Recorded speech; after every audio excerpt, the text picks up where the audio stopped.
एक आईएसपीआर से official statement आई है, वो शौकत तरीन साहब को कोट करके जो कहा जा रहा था कि एक मीटिंग में मुझे बुलाया गया, तो उस हवाले से उन्होंने कहा the same has also been duly rebutted by mister Shaukat Tarin himself, peddling malicious allegations and blatant lies against the institutions and its leadership to promote vested interest is condemnable.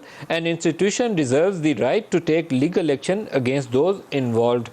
जो इस तरह के एलिगेशन फौज के ऊपर लगाएंगे उनके खिलाफ कानूनी कार्रवाई की जाएगी। सूरत हाल हारिस साहब, मैं फिर बार बार कहता हूँ, फौज का हमारा एक आबे साहब आप ही चले पहले जवाब दे लें, आप पहले जवाब देना चाहते हैं आप दे लें।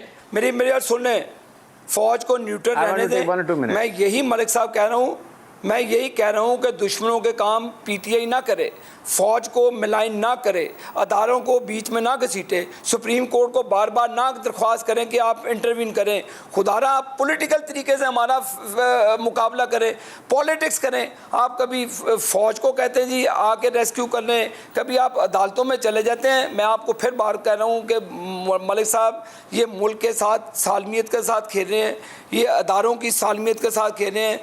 बिल्कुल फौज और अदारों के साथ बिल्कुल नहीं खेलना चाहिए। जो ऐसा करे उसको बिल्कुल सजाएं देनी चाहिए।